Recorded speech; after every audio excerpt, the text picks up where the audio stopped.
₹500 माननीय राष्ट्रीय अध्यक्ष जी को भेंट करना चाहते हैं। दीजिए। लक्ष्मण सिंह जी है, साहब को ₹500 भेंट करना चाहते हैं। मध्य प्रदेश। हेलो साथियों, आज आखिरी सत्र दूसरे दिन का चल रहा है और इस दूसरे दिन के सत्र में एक विषय पंजाब प्रदेश में अनुसूचित जाति के नकली सर्टिफिकेट का मामला एक विषय रखा गया है। दूसरा ट्रेड यूनियन से संबंधित है। तीसरा सफाई कर्मचारी, आंगनवाड़ी, आशा वर्कर का है। साथियों, मैं केवल 2-3 मुद्दे, क्योंकि समय हो गया है काफ़ी और बहुत ज़्यादा विस्तार से बताने के बजाय ब्रीफ में, संक्षिप्त में आप लोगों को ये जो विषय है, पंजाब में अनुसूचित जाति के नकली सर्टिफिकेट बनाकर उच्च वर्ग के लोगों ने नौकरियों तो ली, मगर ब्राह्मणवादी मीडिया से जाट सिखों ने नौकरियाँ ली, ऐसा प्रचार करके मजहबी सिख और जाट सिख के बीच फूट डालने का काम कर रही है। तो इससे संबंधित 2-3 बातें हैं। पहली बात तो ये है कि नकली सर्टिफिकेट का जो मामला है वो केवल पंजाब से रिलेटेड नहीं है, केवल पंजाब का मामला नहीं है। ये राज्य सरकार और केंद्र सरकार में जो भी नौकरियां दी जा रही है रिजर्वेशन में SC, ST, OBC के लिए, तो इसलिए ये इशू रीजनल लेवल का ना होकर ये राष्ट्रीय स्तर का है और राष्ट्रीय स्तर का इशू होने की वजह से इसे अगले साल राष्ट्रीय स्तर पर जुटे सर्टिफिकेट के विरोध में एक राष्ट्रीय स्तर का प्रोटेस्ट किया जाएगा। इसके विरोध में हम लोग प्रोटेस्ट करेंगे, आंदोलन करेंगे। इससे SC, ST, OBC के लोगों को जगाने का मौका मिलेगा, जोड़ने का मौका मिलेगा, लोगों को इकट्ठा करने का मौका मिलेगा। इन लोगों की संख्या देश में 74.5% है। अगर इसको इशू बनाकर हम लोग इतने बड़े पैमाने पर इतने लोगों को इकट्ठा करने का इशू बनाते हैं, सेंसिटिव इशू भी है, तो जो बहुसंख्य लोगों को जोड़ने का हमारा अभियान है उससे रिलेटेड ये विषय है। इसको इस तरीके से लिया जा सकता है। दूसरा विषय इसके साथ है, पंजाब में ये सर्टिफिकेट लेने का, झूठे सर्टिफिकेट बनाने का काम जो ब्राह्मण और तत्सम ऊंचे जाति के लोग इस्तेमाल कर रहे हैं, क्योंकि मैनेजमेंट में उनके ही लोग हैं, प्रशासन में उनके ही लोग हैं जो उनको झूठे सर्टिफिकेट बनाकर देते हैं। और चूंकि वो एडमिनिस्ट्रेटिव ऑफिसर्स होते हैं, इसलिए डॉक्यूमेंट मेंटेन करने का काम भी उनके ही निगरानी और नियंत्रण में होता है। जब उनके निगरानी में होता है तो वो उस पर पर्दा डाल देते हैं, उसको जांच करने के बजाय पर्दा डाल देते हैं और इस वजह से ये कामयाब होता हुआ दिखाई देता है। तो ये इससे रिलेटेड बात हम लोगों को समझना होगा। मगर पंजाब में जो आरएसएस और ब्राह्मणवादी लोग हैं वो क्या कर रहे हैं कि जो शेड्यूल कास्ट के सफाई का काम करने वाली जो जाति पंजाब में है, उनके लोग जो सिख धर्म में कन्वर्ट हो गए और जो जाट है वो भी सिख धर्म में कन्वर्ट हो गए, उनके बीच में इस मुद्दे को झगड़ा लगाने के लिए प्रचार कर रहे हैं कि ये नकली सर्टिफिकेट जाट सिखों के द्वारा लिया गया है।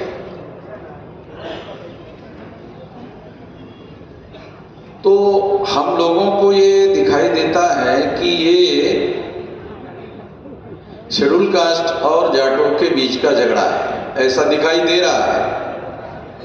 मगर ये शेड्यूल कास्ट और जाटों के बीच का झगड़ा ना होकर इसके पीछे आरएसएस की जो सोच है वो सोच है कि इसमें धार्मिक मुद्दा उठाया जाए। जैसे नॉर्थ ईस्ट रीजन में जो ओबीसी के लोग हैं तो क्रिश्चियनिटी में कन्वर्टेड आदिवासियों को ओबीसी के साथ लगा दिया झगड़ा नॉर्थ ईस्ट रीजन में।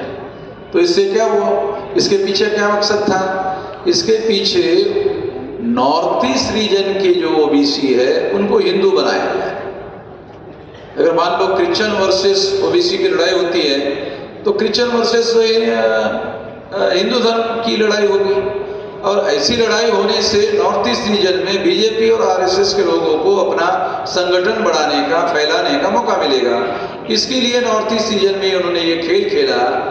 सेम खेल पंजाब में शेड्यूल कास्ट की 31 से लेकर 33% संख्या है, उसमें इस बात को आधार बनाकर अगर आरएसएस भाजपा के लोग उसके अंदर घुस जाते हैं तो वो भाजपा पंजाब में मास बेस पार्टी नहीं है, वहां उनको सीटें जीतना मुश्किल है क्योंकि उनका बेस नहीं है।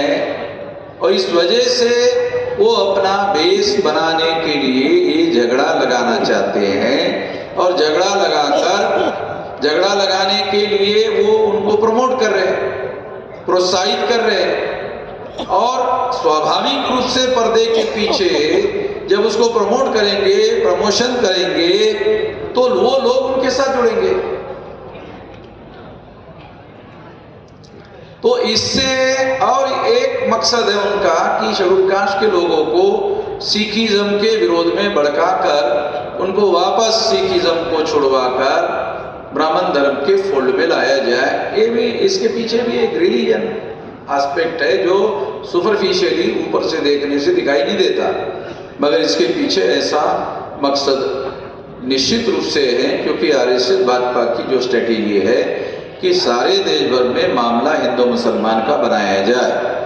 जब एससी एसटी ओबीसी के लोग एससी एसटी ओबीसी के नाम पर जागृत होते हैं, संगठित होते हैं, अपना इंडिपेंडेंट आंदोलन खड़ा करते हैं, अपना नेतृत्व खड़ा करते हैं, तो एससी एसटी ओबीसी के नाम पर संगठन बनाने से मान लो एससी का संगठन बनता है, एससी का लीडर पैदा होगा, एसटी का संगठन बनता है, एसटी का लीडर पैदा होगा, ओबीसी का संगठन बनता है, ओबीसी का लीडर पैदा बनेगा। अगर मान लो कि यही एससी एसटी ओबीसी के लोग हिंदू के नाम पर इकट्ठा होंगे, ब्राह्मण उसका लीडर। ये बात हम लोगों को जितने जल्दी ये बात समझ में आएगी उतने जल्दी ब्राह्मणों की साजिश समझ में आएगी।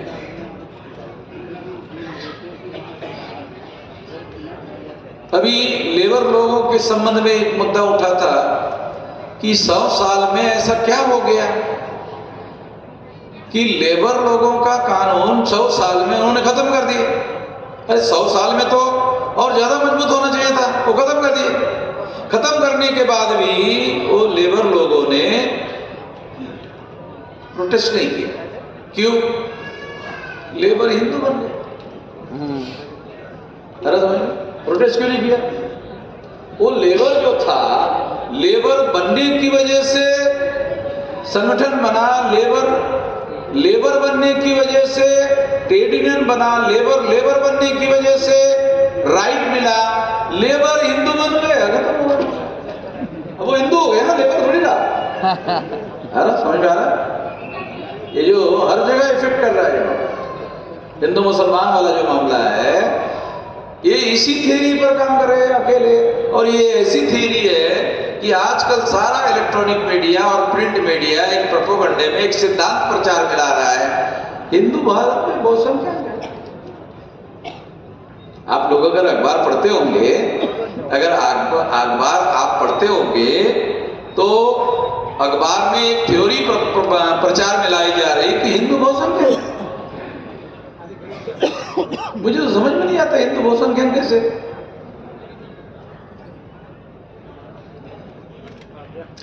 एससी अछूत है तो अछूत हिंदू कैसे भाई? एक साथ दोनों अछूत भी है, मतलब छूने लायक भी नहीं है और हिंदू भी। एक साथ दो नहीं हो सकते, आप अछूत भी हो और हिंदू भी हो।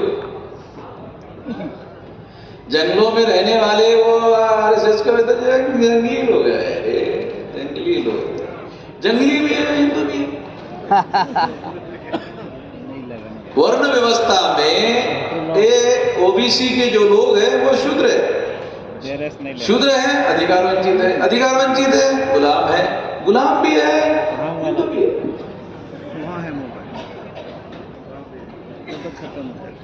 तो ये जो हिंदू मुसलमान वाली जो थ्योरी है, ये ब्राह्मणों को, अल्पसंख्यक 3.5% ब्राह्मणों को बहुसंख्यांक सिद्ध करती है। और फिर इसके आधार पर सारा मीडिया आर्टिकल लिखवाता है, क्योंकि पत्रकार लोग ब्राह्मण लोग हैं, हिंदू समाज बहुसंख्यक में। रेशियल डिस्क्रिमिनेशन का या रेशियल जो सिस्टम था उसके अनुसार ब्राह्मण का एक रेस है और उस रेस के आधार पर ब्राह्मण अपनी सुप्रीमेसी स्टैब्लिश करते थे। जैसे ही एडल्ट फ्रेंचाइज का मामला आया, ब्राह्मणों को ये बात समझ में आई कि तो रेशियल डिस्क्रिमिनेशन का मुद्दा तो ब्राह्मणों को सेग्रीगेट करने का मुद्दा है। ये 3.5% वालों को 3.5% सिद्ध करने का मामला है और 3.5% के आधार पर अगर चुनाव लड़ा जाएगा तो ये ग्राम पंचायत में पंच भी चुनकर नहीं आ सकता, तो ग्राम पंचायत में सरपंच कैसे बनेगा? जब ग्राम पंचायत में 3.5% के आधार पर सरपंच नहीं बना सकते, सारे देश के प्रधानमंत्री कैसे बनाएंगे? और देश का प्रधानमंत्री नहीं बना पाएंगे तो फिर देश की व्यवस्था पर कब्जा कैसे करेंगे? तो हमारा वर्चस्व कैसे होगा? तो ये जो थ्योरी हिंदू मुसलमान की थ्योरी जो है वो 3.5% ब्राह्मणों को रूलर बनाने वाली थ्योरी है, शासक वर्ग बनाने वाली थ्योरी है। इसने कांग्रेस को कमजोर किया, मगर कांग्रेस इसका विरोध नहीं कर रही। क्यों?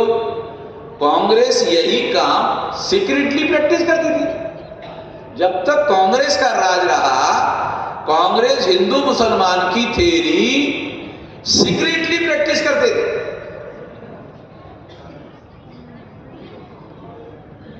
और सीक्रेटली प्रैक्टिस करने के दौरान कांग्रेस क्या करती थी कि मुसलमानों के विरोध में देश में जो आंदोलन चलते थे उसको सीक्रेटली प्रमोट करते थे, सीक्रेटली प्रमोट करते थे और उस आंदोलन का विरोध नहीं करते थे, उसको अंदर से प्रमोट करते थे।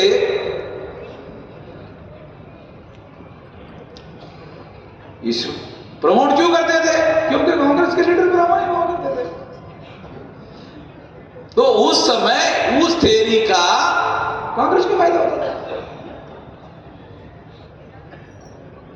अब आरएसएस के ब्राह्मणों ने इस कमजोरी को आइडेंटिफाई किया कि कांग्रेस सीक्रेटली प्रैक्टिस कर सकती है, ओपनली हिंदू मुसलमान का मामला पर स्टैंड नहीं ले सकती, क्योंकि इससे 15% मुसलमान कांग्रेस के विरोध में हो जाएगा।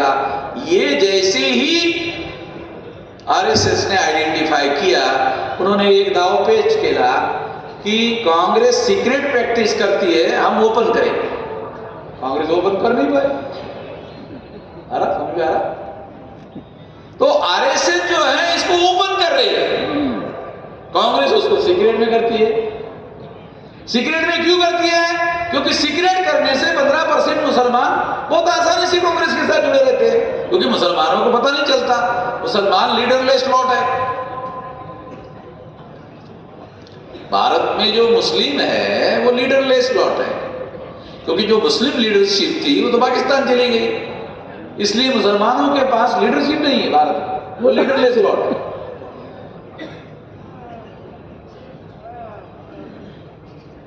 इस वजह से वो कांग्रेस के दांवपेच के शिकार है। तो ये बारीकियां हम लोगों को समझना होगा।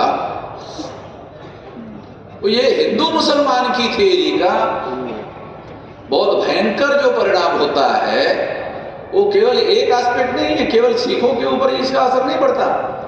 जब SC ST OBC हिंदू बन जाता है तो SC ST OBC जब हिंदू बन जाता है तो SC ST OBC की 74.5% संख्या ब्राह्मणों के अकाउंट में जमा हो जाती है और SC ST OBC का वोट 0 हो जाता है। जब SC ST OBC का वोट 0 हो जाता है, SC ST OBC के लोग रहते हैं, वोट 0 हो जाता है। SC ST OBC के लोग रहते हैं, वोट 0 हो जाता है। वोट बीजेपी में जमा हो जाता है, आरएसएस में जमा हो जाता है, उनके अकाउंट में जमा हो जाता है, ब्राह्मण के अकाउंट में जमा हो जाता है। ये रणनीति जब तक हम लोगों को समझ में नहीं आएगी, हमारे ज्यादातर जो पढ़े लिखे लोग हैं SC ST के और उसमें ज्यादातर शेड्यूल कास्ट के, वो दो बातें पढ़े लिखे, दो बातें उठाते रहते हैं, untouchability atrocity, untouchability atrocity, untouchability atrocity. अब ये दो मुद्दों के आधार पर आप बहुसंख्यक लोगों को कैसे इकट्ठा करते हैं? अरे समझ में आ रहा? अगर आप अनटचेबिलिटी का मुद्दा और एट्रोसिटी का मुद्दा नेशनल इश्यू अगर आप मामलों बनाते हो तो आप शासक वर्ग कैसे बन सकते हो, जरा बताओ तो। 15% वोट इकट्ठा होगा, 100% तो वैसे भी कहीं इकट्ठा नहीं हो सकता, तो शासक वर्ग बनेगा कैसे? हर लोकसभा और विधानसभा में आपके 15% वोट, मान लो 100% आपने इकट्ठा कर भी लिए, आपका एमएलए कहां चुनकर है? 15%। आपका MP कहां से चुनकर आएगा? ये सारी बातें काशीराम जी समझते थे, इसलिए बहुजन की थ्योरी को उन्होंने डिजाइन किया, उसको प्रमोट किया और उसको आधार बनाकर उन्होंने बात को आगे बढ़ाया। ये सारा काम काशीराम जी करते थे, मायावती के दिमाग का मामला नहीं है। मायावती के बददिमाग, मायावती बददिमाग है, तो उसके औकात की बात नहीं है। ये बात जो काशीराम जी के बहुत बैकग्राउंड के साथ बहुत गहराई के है, तो मायावती बददिमाग है, उसको ये इतनी गहरी सूझबूझ कहां से? तो मायावती के मुख्यमंत्री बनी नहीं, वो काशीराम जी ने बनाया। उत्तर प्रदेश के जाटों को बुरा लगेगा, अब बुरा लगे इससे मुझे क्या लेना देना, मैं तो अक्ल बांट रहा हूं। मैं कोई उनके साथ मेरी कोई रिश्तेदारी है और उसको बिगाड़ने के लिए मैं ऐसा बोल नहीं, मैं इसके पीछे मेरा कोई मकसद नहीं है। डॉक्टर जब आपके पेट को चीरता है फिर टाका लगाकर आपको बचा लेता है, वो ऐसे में काम कर रहा। ऑपरेशन करने से अगर आदमी बच जाता है तो करना पड़ेगा ना, उसके पीछे उसको दर्द देना मकसद नहीं है, उसको बचाना मकसद है। तो ये बारीकियां मुझे समझ में आती, मैं बता रहा हूं। ये मायावती को ये बात समझ में नहीं आती। तो मायावती ने क्या किया? जो जहां से काशीराम जी ने मामला शुरू करके शेड्यूल कास्ट के एक जाति को लेकर आधार बनाकर बात को बहुजन की तरफ लेके गए थे, मायावती ने रिवर्स गियर में वही लाके खड़ा मायावती ने रिवर्स गियर में लाकर वही लाकर खड़ा कर दिया। और मायावती के पास में 13% वोट है।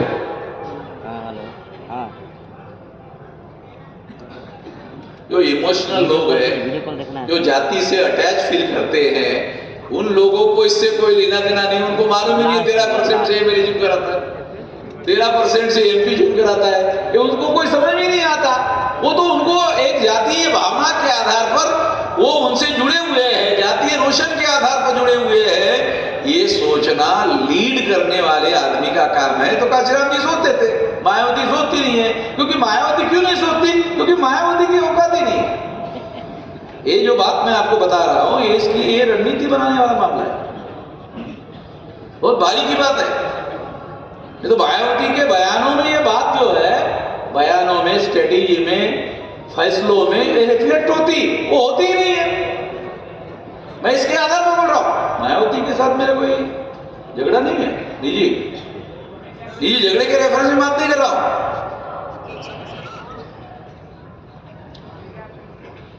तो ये बारीकियां, सुनिए, सुनना है तो ये बारीकियां हमको समझना होगा। अब इसकी वजह से क्या हुआ जानते हो? भाजपा ने, आरएसएस ने क्या किया? चुनाव में क्या किया? देखो, ये पिछले चुनाव में क्या किया है उत्तर प्रदेश के लोगों के।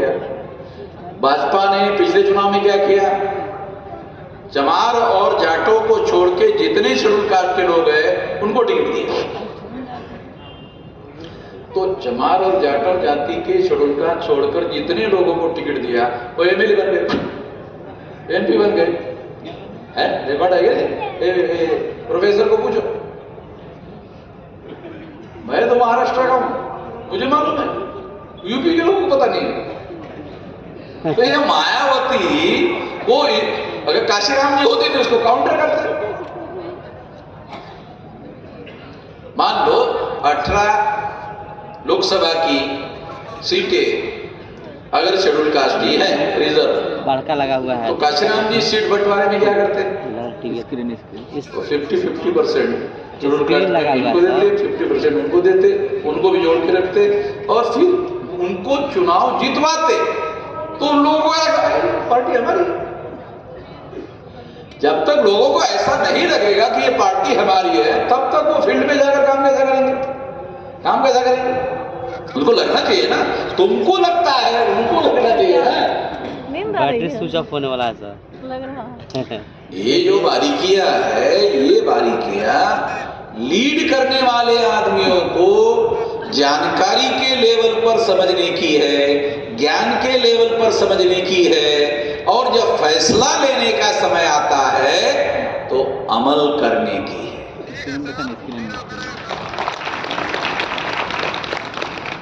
तो ये लीडरशिप का मामला है। मायावती लीडर है, तो उसको ये समझ में नहीं है। ये फैसला उत्तर प्रदेश के शेड्यूल कास्ट के चमारों को या जाटों को नहीं करना है, फैसला मायावती को करना है।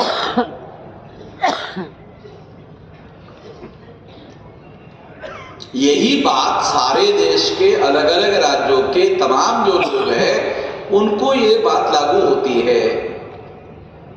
ये बात समझकर काम करना चाहिए हमें। इसलिए मैं ये बातें आप लोगों को और इसकी बारीकियां समझाने का प्रयास कर रहा हूं। तो हिंदू मुसलमान की थ्योरी आज के तारीख में अभी 22 जनवरी को चुनाव जीतने के लिए ये हिंदू का मामला, धर्म का मामला 22 जनवरी को राम जन्मभूमि का मामला खड़ा करेंगे।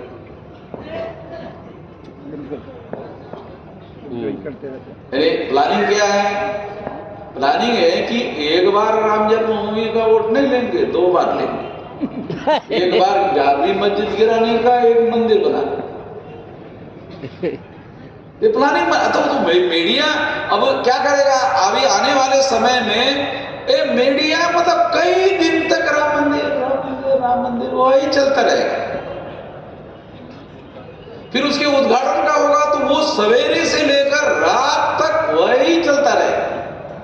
अगर मोदी चला गया तो हो सकता है हेलीकॉप्टर से फूलों का वर्षा हो जाए, तो कुछ भी हो सकता है। वो ऐसा कर सकते हैं। इन ब्रीफ क्या है? मामला हिंदू मुसलमान का बनाया जाए। जब मामला हिंदू मुसलमान का बनता है तो SC ST OBC के जो वोट है वो अगर ब्राह्मणों के अकाउंट में जमा हो जाते हैं तो आपका पॉलिटिकल शेवर कहाँ रहेगा? खत्म हो जाएगा। देखो, यदि आपको जैसा बाबा साहब आम्बेडकर ने कहा कि आजाद भारत में हमारा लक्ष्य क्या है, ध्यान रखो, बाबा साहब आम्बेडकर का स्पीच है, रिकॉर्डेड है, क्या कहते कि आजाद भारत में हमारा लक्ष्य है शासक वर्ग बनना, हमारा लक्ष्य। 15% में शासक वर्ग बन जाएगा ऐसा बाबा साहब को लगता था? बाबा साहब को समझ में नहीं आता कि 15% में MLA और MP चुनकर नहीं आता? समझ में आता था, इसलिए वो 15% की बातें नहीं करते थे। मगर जितने शेड्यूल कास्ट के लोग हैं वो untouchability atrocity, untouchability atrocity, untouchability atrocity, 15 के बाहर ही नहीं जा रहे आपका। जब आप लोग प्रीचिंग और प्रैक्टिस में 15 के बाहर अपील करने के लिए, करने की तो छोड़ो, बोलने के लिए भी 15 के बाहर नहीं जा रहे, तो सुनने के लिए लोग तैयार हैं मगर आप बोलने के लिए भी तैयार नहीं है, तो वो लोग आएंगे कहां से आपके साथ? आने वाले नहीं है। शासक वर्ग बनने के लिए आपका अपील बहुसंख्यक लोगों को होने वाला होना चाहिए। आपकी अपील, आपकी भाषा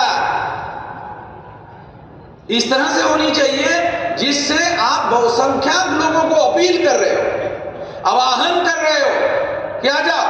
अगर आप इधर आते हो, इधर आने से SC ST OBC के लोग अगर इधर आते हो, आप शासक वर्ग बन सकते हो। ऐसा कम से कम अपील होना चाहिए ना आपका। अगर ऐसा आपका अपील ही नहीं है तो लोग क्यों अपने आप आएंगे? क्या अपने आप तो नहीं आता ना कभी। अपने आप नाम का कोई थ्योरी जो है वो होता नहीं है। अपने आप नहीं, कॉन्शियसली करने के बाद नहीं होता, तो अपने आप कहां से होगा? कॉन्शियसली करने के बाद बहुत मुश्किल होता है, तो अपने आप कैसे होगा? तो इसलिए एक रणनीति बनाकर ये सारा का सारा काम होना चाहिए और योजना बनाकर ये सारा का सारा काम होना चाहिए, और ये काम नेतृत्व करने वाले लोगों का होना चाहिए। इसलिए ये बात हम लोगों को ध्यान रखना चाहिए। इसलिए मैं बार बार ये बोलते रहता हूं, मान लो जब मैं बोलता हूं कि शेड्यूल कास्ट में 3 संगठन बनने चाहिए, upper level schedule caste, middle level schedule caste and extreme backward schedule caste. होता क्या है कि हम जब शेड्यूल कास्ट के नाम पर अपील करते हैं तो उसमें 3 कैटेगरी है। एक कैटेगरी को आपको अपील करता है, दूसरे को अपील नहीं करता, तीसरे को अपील नहीं करता। इसके लिए आपके पास शेड्यूल कास्ट के 3 संगठन होने चाहिए। शेड्यूल ट्राइब के कम से कम 2 संगठन होने चाहिए।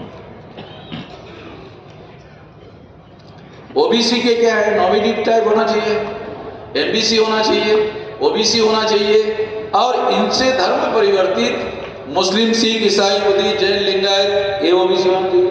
4 संगठन OBC के होने चाहिए। और ओवरऑल 5247 जाति के जो टुकड़े हैं वो तमाम लोगों में काम होना चाहिए आपका। मैं अपने बातों में ये बात बगैर सोचे समझे नहीं बोल रहा हूं, इसके पीछे रणनीति है। 5000 कुछ लोग, जब मैं बोलता हूं फिर लोग मुझे आके मिलते हैं, विश्राम था, ऐसा हो सकता है क्या? मैं कहा क्यों? वो बोलता मुझे शेड्यूल कास्ट के नहीं हो रहे, इतना आप बोल रहे। अरे वो शेड्यूल कास्ट के लोग नहीं हो रहे, वो इसलिए नहीं हो रहे क्योंकि तुम 15% कोई अपील कर रहे, तो वो उसके दिमाग में होता है इससे क्या होगा, वो आता है, तो आने वाला है वही नहीं आता। जहां जीतने की संभावना होती है वो आदमी उधर चला जाता है। आप एक तो जीतते नहीं हो, दूसरा अरे जीतते नहीं हो छोड़ो, जीतने की संभावना तो पैदा करो। आपके साथ लोग आएंगे कि एक तो आप जीतते नहीं हो, दूसरा आपके प्रयास से जीतने की संभावना पैदा हो, ऐसा भी नहीं करते। वो आपके साथ लोग आएंगे क्यों?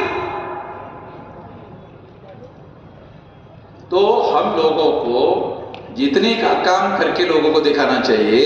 दूसरा, जीतने की संभावना फायदा करना। पैदा होना चाहिए। तो जीतने की संभावना आप जो प्लानिंग बनाते हो उससे रिफ्लेक्ट होना चाहिए।